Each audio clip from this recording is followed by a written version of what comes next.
May mga business na making money.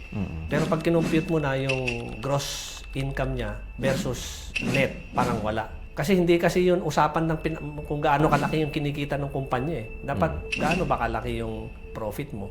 Kasi kahit sobrang laki ng kinikita mo at sobrang laki din ng expenses mo, nagpapagod ka lang. Meet Eric Ridolfin, the cyber cafe king of the Philippines, a self-made man who, from growing up in the remote mountains and working as a bagger and janitor, now leads the gaming revolution with TNC. Starting as a computer repairman, he built TNC from a small internet cafe to over 50 plus cyber cafes. Beyond success, Eric champions local esports, uplifting aspiring gamers and out-of-school youth. Join us in exploring the incredible journey of the cyber cafe king, Eric Ridolfin. Why do you do this business? Noon kasi gusto ko lang siyempre kumita. He keeps on running this business dahil he wants to be a blessing for others. Pero mas magiging successful siguro yung run mo sa business kung mas marami kang matutulungan. Innate for him to help others. Kaya inopen ko yung mindsetting ko na pasukin mo lahat ng possible business. There's something magic happens there when you help other people. Ang isa sa mga dapat mo intindihin ay paano talaga yung financials ng isang business. This is the giver's game. May matutulungan ba ako pag ginawa ko yung negosyo? And then what goes around comes around. So how do you able to manage yung personal mo and your business life? Ako kasi, divide lang sa tatlo yung time ko. Number one. This is School of Rock, where the future multimillionaire gets inspired. Today, we are honored and privileged to have the esteemed guest, which is si Eric Ridolfin on our show. Thank you, Sir Eric, for accepting our invitation, also for making time to share your insight with us. So, ladies and gentlemen, let's rock and roll. Let's welcome Eric Ridolfin. Okay, Sir Eric, yeah, I know you. I know you really well, no? But of course, yung mga audience natin, they are really curious who is Eric Ridolfin. Would you like to introduce yourself, Eric? I'm Eric Ridolfin, the founding chairman of TNC Group of Company.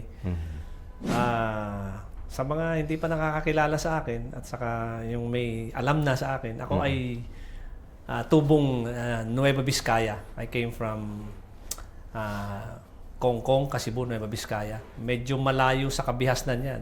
Kumbaga malayo sa bayan-bayanan. Ayun. Ano ulit ang lugar yung Kongkong? Kongkong, Kasibu, Nueva Vizcaya. Kongkong. Medyo malayo yun. Nasa mapa pa ba ito, Eric? Sa mapa naman. Oh, okay. Pero doon, lumaki ako doon. I remember when I'm in grade school, nag-aaral ako, wala pa talagang kuryente. Naranasan ko yan. Yung walang kuryente. Grabe. Ang mga ilaw namin doon ay mga lampara tawag namin doon eh. Lampara. Pero before we go there, no?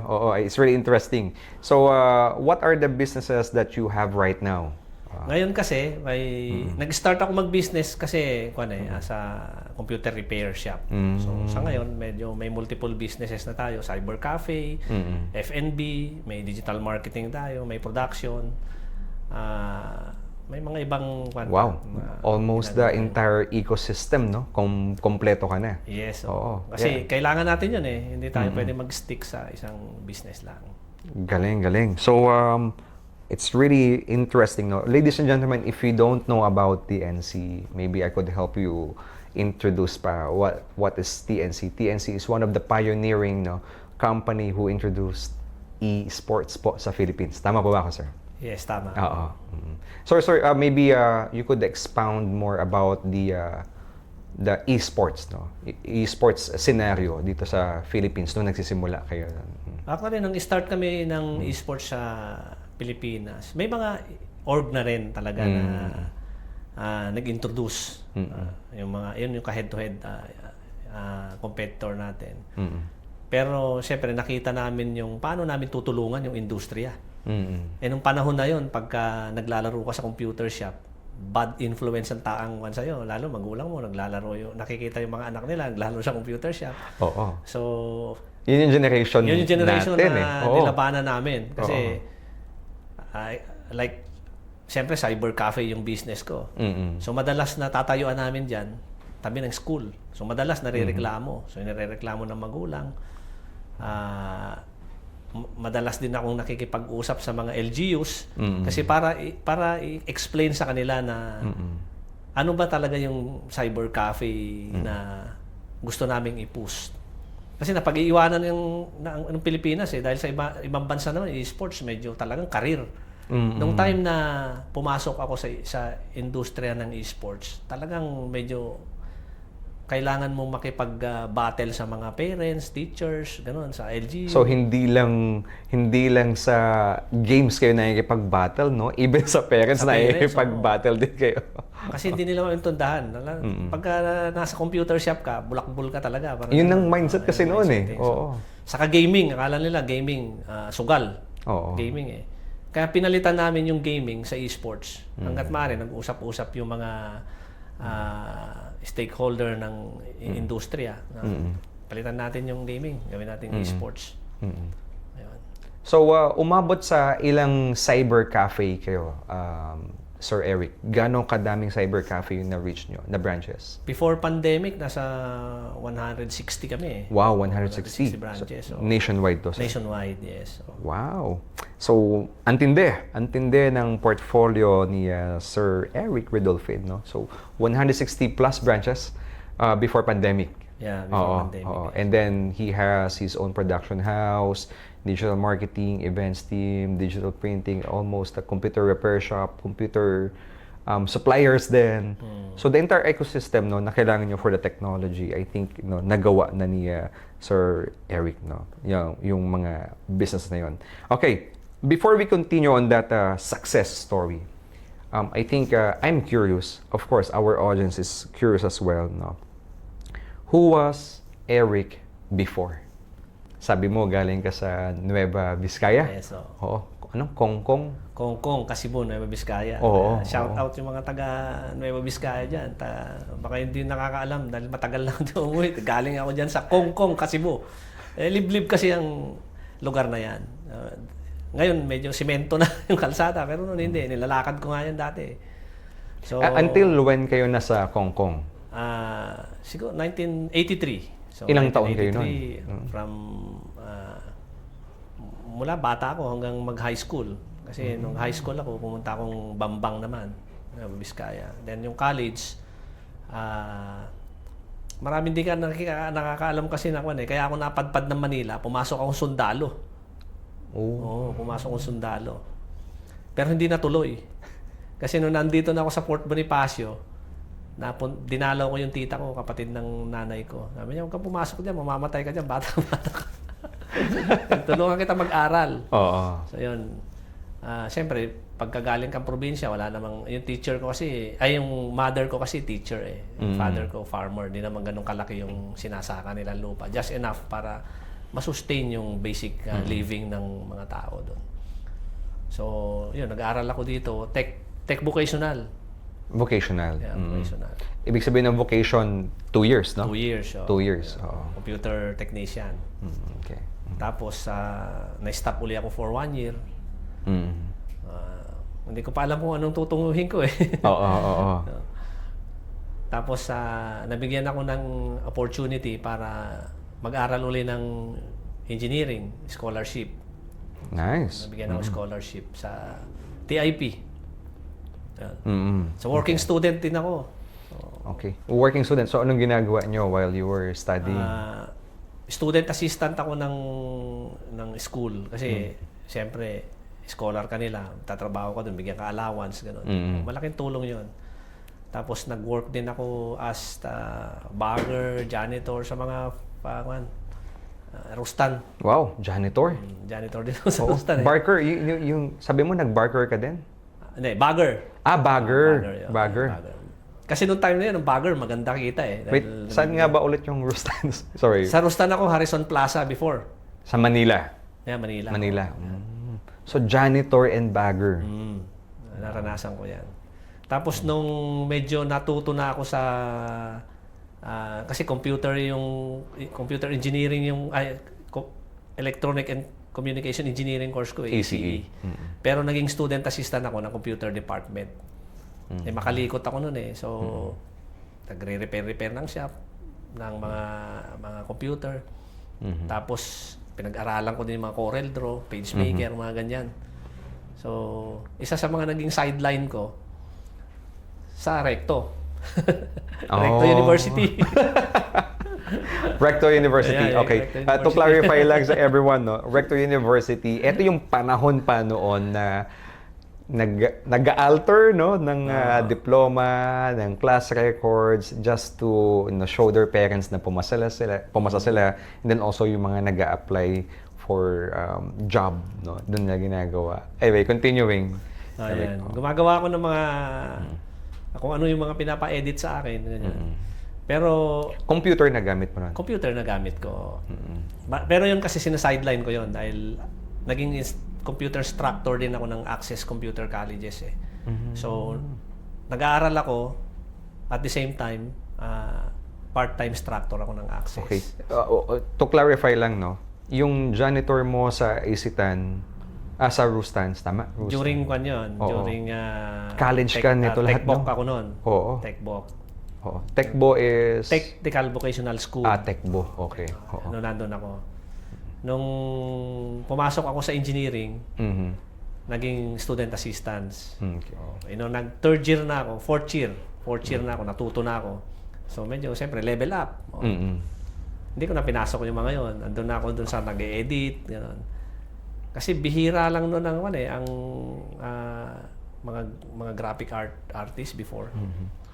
PageMaker pa lang mga uso noon sa Corel Draw. Medyo kabisado ko yon. Kaya malaki yung kinikita ko every end of the year. Kasi yan yung pagawaan ng mga yearbook. Di ba yan yung mga uso nun yearbook eh. Yeah. Minsan pagka siyempre ang ginagawa ko kasi diyan, kaya kong tapusin yung isang yearbook ng 2 araw. Dalawang kabilis, araw? dalawang Ilang araw. yearbook kaya? Isang yearbook sa isang Araw? pinaka 2 araw siguro. Ganun. Mabilis yun, ha? Mabilis yun. Oo. Ganun eh. Mabilis lang naman eh. Technique lang Oo, naman yun. so Usually nakakuha naman ka. yearbook kasi, bibigyan mo lang sila ng template eh. Hindi naman nila alam na kinaka-copy-paste mo lang yun eh. Di ba? Copy-paste, copy-paste, gano'n. Tapos, i-layout mo lang. Tapos lalagay mo lang yung mga picture nila. Ganun. Okay. Interesting. Ganun. Yan yung mga sideline ko before. Oo. Grabe, no? So, from a scholar student who does naging janitor, naging mga technicians, no, doing part-time jobs para masustain yung college niya. Of course, scholar pa, no? And then now, a multi-millionaire. So, Sir Eric, fast forward to future, no? So, why do you do this business? No? What's your purpose? Siyempre ako, number 1 na ngayon. Noon kasi gusto ko lang, siyempre, kumita. Ganun. Pero mas magiging successful siguro yung run mo sa business kung mas marami kang matutulungan. Kaya inopen ko yung mindsetting ko na pasukin mo lahat ng possible business. Kasi at the end of the day, ang kailangan mo lang naman dyan, pag-aralan. Paano ba tayo kumita? So, hindi naman ibig sabihin na malilimit na kung ano lang yung kaalaman mo or masterpiece mo. Mapag-aaralan mo talaga lahat yan kung gugustuhin mo. Basta, ang isa sa mga dapat mong intindihin ay paano talaga yung financials ng isang business. At may matutulungan ba ako pagka ginawa ko yung negosyong to. So, in this very competitive, sir, no, na setup ng industry nyo, no, for sure ang daming internet cafe na umusbong, no. So, paano kayo nakasurvive, no, in this highly competitive environment? During pandemic, talagang nag-i-innovate na yung TNC. Papunta na kami sa F&B eh. Kaya ako merong R&D. So, ang ginawa ko, nag-invest muna ako ng R&D for food business. In preparation yan sa bagong konsepto ng cyber cafe. It so happened na nagkaroon ng pandemic, so hindi natuloy. Maraming nagsara, siyempre.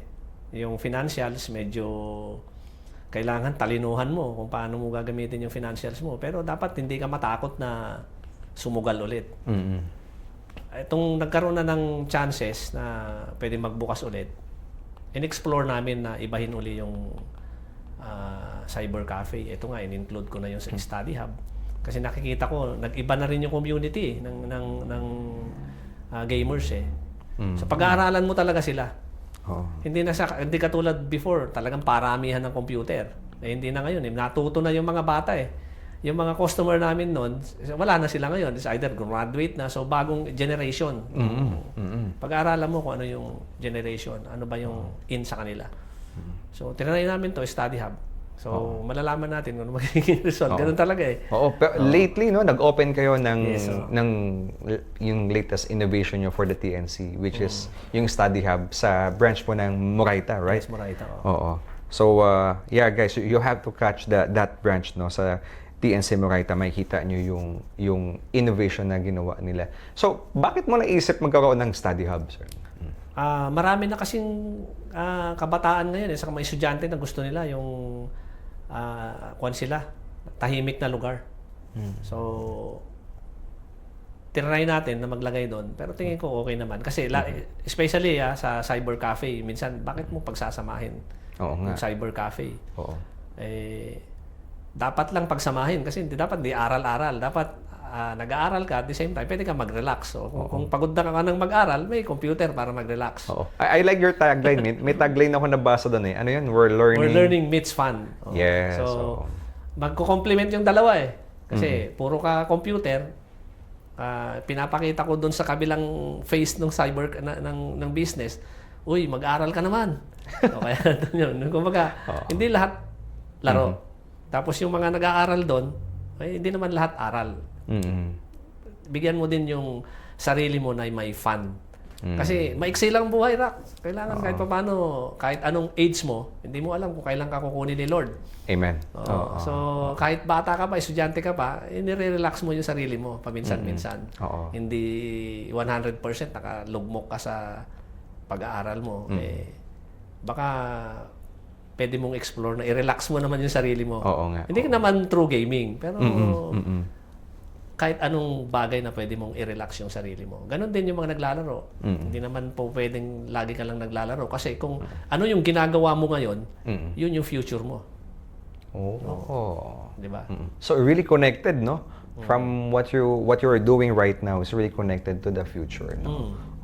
Yan yung result ng future mo. Ano man yung mga ginagawa mo. Kahit yung mga anak ko, ganun ko sila tinuturuan eh. Anak, kung anong ginagawa mo ngayon, yung future mo. Huwag mong isisi sa akin yung anong magiging kinabukasan mo. Tama, no? Talagang you're really responsible for your future, no?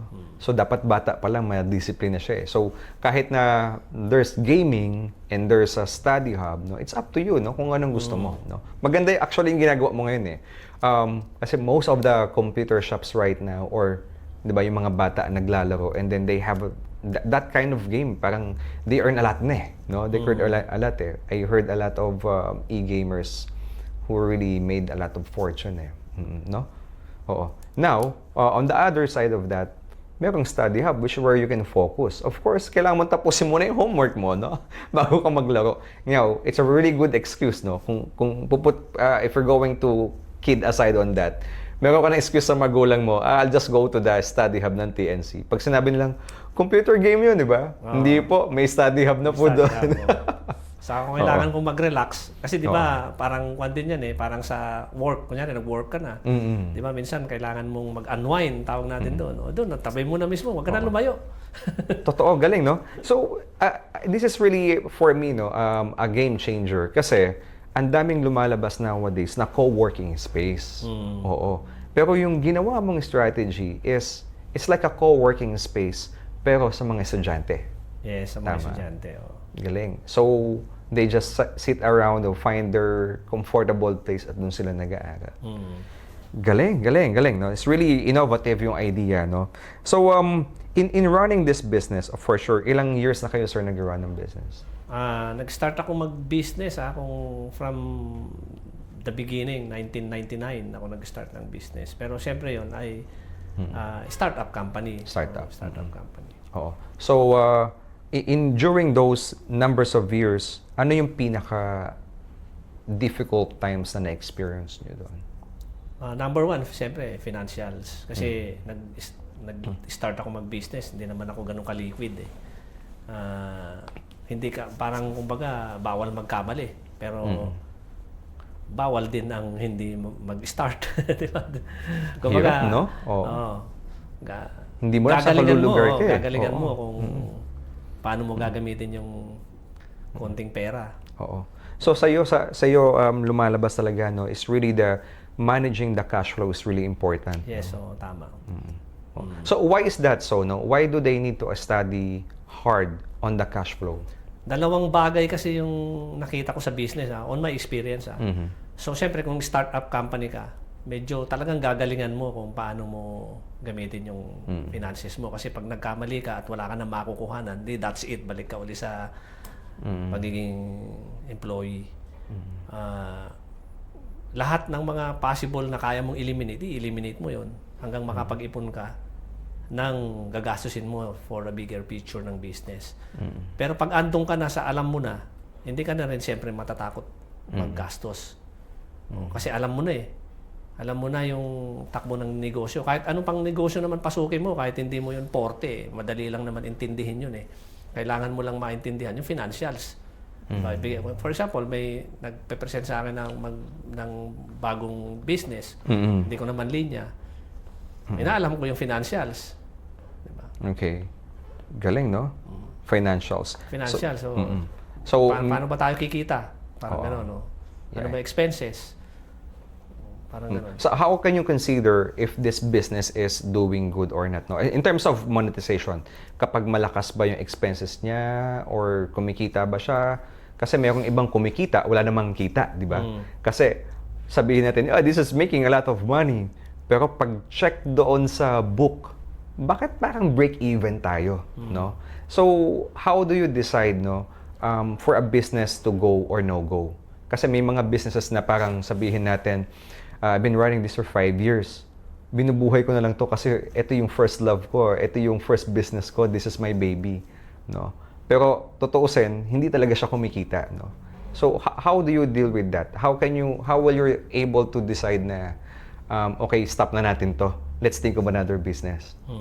May mga business owner kasi na meron siyang mga multiple businesses, siyempre. Meron kasing talagang hindi kumikita. Katulad ng sinabi mo, love niya yun, ayaw niyang bitawan kasi doon siya nag-start. Possible naman yun. Basta merong magko-compensate na ibang negosyo. Pero dapat may plano ka din hanggang kailan. Hanggang kailan mo isusustain yung negosyo na yun. Kung break-even siguro, okay lang. Basta merong ibang sumasalo. Kasi kung din ka nag-start hindi mo talaga din bibitawan. Exactly. No? Pero paplanuhin mo siya kung hanggang kailan. May limit siyempre. Pero kung nagne-negative na siya, hindi rin good na itutuloy mo kung nagne-negative. Kung wala kang plano, siyempre paplanuhin mo yun kung paano siya mag-generate ng income. Kasi totoo yung sinabi mo na they are making money. May mga business na making money.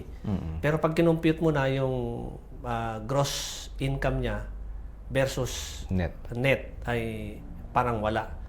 Kasi hindi kasi yun usapan ng kung gaano kalaki yung kinikita ng kumpanya. Dapat gaano ba kalaki yung profit mo? The profit. At the end of the day, expenses din talaga yan. Paano mo aayusin yung expenses mo? Kasi kahit sobrang laki ng kinikita mo at sobrang laki din ng expenses mo, nagpapagod ka lang. Unless meron kang plano for the next 3 years, okay lang ako gumastos ng ganito. Pero the succeeding years, dapat meron akong projection for the profit. Curious lang, no? Umattend ka ba ng mga business management courses or mga masteral, no, to run this business? Kung paano mo siya napalaki? Hindi ako nag-attend. Hindi pa ako nag-attend ng mga ganyan. Meron na rin ngayon kahit paano. Malaking tulong. Siguro pag nag-attend ako ng mga ganyan. Actually, binalak ko nga mag-masteral ng wala lang time. So, soon baka mag-attend. Baka malaking tulong din kasi nakikita ko parang halos lahat ng tycoon nagsiseminar . Ako, pananaw ko kasi, kahit na mag-attend ka ng tambak-tambak na seminar, siyempre, yung pagbi-business kasi, kuhan yan minsan eh. Pangalan nito, hindi din siguro din basta-basta nakakukuha doon eh. Marami din akong kilalang multi-billion na businesses, pero hindi naman siya, hindi siya Educated, graduate no? ng ganun. Oo. Walang masterals, no? So it's really by experience talaga, no? That's the best teacher, no? From learning from your failure and then iterations and do it again. Kung test natin to, pag nag-fail, ulit-ulit, no? It's really the resilience niya, how to move it. Kasi recently, may mga ina-attendan ako. Mm-mm. Siyempre, nag-attend ako ng mga na-invite ako sa mga ganyan. Uy, ganun pala tawag doon. Ginagawa ko yun So, validation ang nangyayari. Oo. Kumbaga, ginagawa ko na to, doon mo lang nakukuha yung mga terminologies, yung meaning. Oo. Galing, galing. So, so far, no, with your years of experience, 20 years na ba in business? 25 years? 24 years na. 24 years, no? In 24 years of business, what is your biggest accomplishment? Siguro yung na-build ko na brand ng TNC kasi kahit pa paano yung integrity ng TNC medyo nakilala na siya hindi lang sa Pilipinas, nakilala rin sa outside our country. So siguro yun ang pinaka achievement ko sa business. Grabe, halos lahat ng mga mobile e-sports and even the PC sports kilala eh. Pag nakita nila yung logo mo na Phoenix eh, tapos orange, TNC yan. Kilala. Galing. So actually, curious lang ako, sinong gumawa ng logo? Si Rexon. Okay. One of your staff. Pero yung unang logo nun, actually, yung naman idea ay sa akin idea. Pero siyempre, sila na yung mga mas maalam na sa kwan eh. Hindi, sa pag-GGA eh. So, sa kanila na. Yung, basta mga unang-unang mga logo ng TNC, ako lang gumagawa niyan. Ikaw talaga, no? Ako lang gumagawa. Grabe. Halos lahat. Kaya gusto kong ma-compile lahat ng mga logo ng TNC. Paano nagsimula eh. Pero, ang huli na lang, yung Phoenix. Yung Phoenix mismo na bilog na Phoenix. Hindi na ako gumawa nun. Yung isang staff ko na. Kumbaga, sinusupervise ko na. Kasi baguhin mo to. Tapos itong recently, medyo nag-explore kami ng designer ng logo. During pandemic. During pandemic yan, yung bago namin logo. Galing. It's really, parang, how to say it? Very enlightening, no? Yung mga experiences mo, and then makes me realize that really it's important not to study the numbers and also to be hands-on in this one. So it sounds like you're really busy, no, Eric? So how do you able to manage yung personal mo and your business life? Yung ako kasi, divide lang sa tatlo yung time ko. Number 1, family. Number 2, yung business. Pangatlo, yung church duties ko. Halos yun lang. Doon lang umiikot yung buhay mo. Yung mga personal kwan ko na yun, yung minsan naglalaro badminton. Ganun. Pero majority ng time ko, divide yan doon sa tatlo na yun. So talagang yun na lang ang pinili mo, eh, no? Yung tatlo. Cycle ng ano. Kung wala ako sa trabaho, nasa church. Tapos nasa family. Do you imagine to have a life like this? Nung bata ka, yung parang, bata ako, gusto kong yumaman. May ganong factor ka ba na nangyari sa buhay mo? At kung ano man kinakatayuan ko nga ngayon, very blessed na ako, tutuusin eh. Kasi hindi ko din pinangarap to. Ang alam ko lang, nung umalis ako doon sa amin, ayaw ko nang bumalik. Kasi ang hirap ng buhay ng farmers. Hindi ko kinukuhan yung farmers pero siyempre naranasan ko yun eh. Hanggat maaari, gagawin kong matagumpay yung karir ko sa Manila para maging inspirasyon ako ng mga kababayan ko. Parang ganun. Kasi mahirap ang maging farmers. Naranasan ko yan, magbilad sa araw, umaraw, umulan, nasa bukid ka, ganun.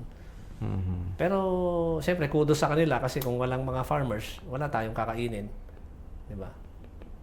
Galing. Kaya, ganyan eh, sa akin, hero yung mga yan eh, mga farmers. Kasi, kita mo hirap ng buhay ng mga yan. Oo, hirap. Alam ko yun kung gaano kahirap maging isang farmer. So, nag-farmer ka talaga.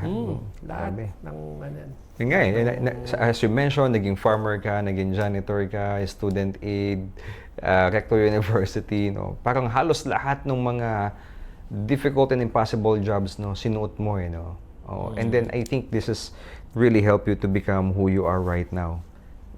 Okay.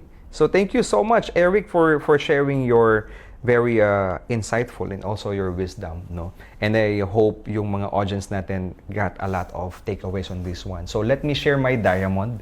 Diamond, everyone, is my reflection from the entire conversation na to, no? So first is challenges propels success. So if you imagine, no, the way Eric shared his life, imagine from a farmer, from a janitor, student aid, all of this hardships, no, become the person who is Eric now. And all of this, no, doesn't become a hindrance for him, no, to stop what he wanted.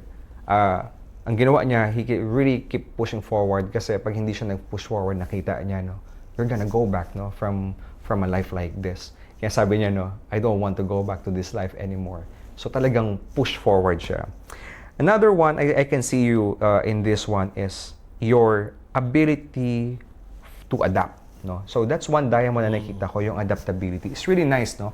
I think this is one thing that all of us, no, need to understand if you really want to grow this business. It's really, you need to adapt. Imagine from a computer shop, simpleng computer shop, dati labanan is the numbers of computers. And then now, what they did, what Eric did, no, for the TNC is to upgrade everything. In fact, you know what? If you visited one of the branch of TNC Cyber Cafe, you will see all the sophisticated machines there. When I say sophisticated, it's really state of the art. Yung tipong mabilis talaga siya, no? Seriously, mabilis siya. Something like you will not experience in your own house, no? The machine and even the chairs, no, and the environment, the entire thing is really, really nice. And then also, one thing that my diamond also here, no, which is I really like, he keeps on running this business, no, dahil he wants to be a blessing for others. And that's one thing na nakita ko kay Eric, no, is innate for him to help others. And that's what propels his business, no. There's something magic happens there, no, when you help other people, no. Maybe if you're going to put this into words, this is the giver's gain, no. Yun nakita ko sa kanya, and this is sharing stories. Giver's gain to the point na kahit lugi siya, no, na basta makatulong siya, and then what goes around comes around.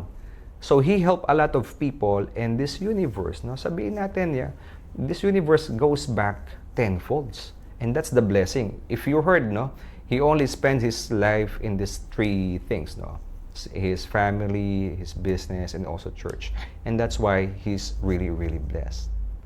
Now, in branding perspective, one thing for sure, ladies and gentlemen, branding is not just logo, the colors, the image, no, yung nakikita natin, all the merchandise. It's nothing there. I think TNC is not selling computers. They're not renting computers for internet cafe, no. What they're selling here is the convenience, no, and the experience. Yun ang nakikita ko dito. And one thing na nakikita ko dito in the branding and also in running a business, yung pagiging hands-on ni Eric. So if we really want to grow the business, nakita ko hands-on siya. And I experienced it myself, no. I was with Eric when we visited Bacolod and also the other branches. Nakita ko talagang into the details. Talaga bang kailangan mong alamin to? And he was so natural in doing this. Ladies and gentlemen, there's two differences between micromanaging and hands-on. Okay? There's a thin difference between the micromanaging and the hands-on. But most of the people na nakilala ko na successful, they're really hands-on. Okay? And then next, and most importantly, ito yung tumatak sa akin, no? Which is totoo, na we need to understand the cash flow. Okay? So, the cash flow is most important for us to understand for the in and out of yung money natin, no, into run a business. Yes, you have a good product, pero pag nagkamali ka ng costing, lagot ka, no? So, meron sinasabi na business model, and then meron din sinasabi na financial model. So, I think Eric is really innately very good on that one, no? And we could learn a lot from this one. So, ladies and gentlemen, thank you for accompanying us, and of course, thank you so much, Sir Eric, for spending time with us and making time for us. For sure, yung mga insights nyo is really valuable, and then madami silang natutunan sa episode na to. So, I encourage you guys to please follow any TNC Facebook pages and also si Eric Ridolfin through social medias, and follow their visit their websites to learn more about their business. And I hope you learned something new today. If you like this episode, kindly subscribe and share it with your friends, and be blessing for others. Thank you, and see you next episode. Thank you.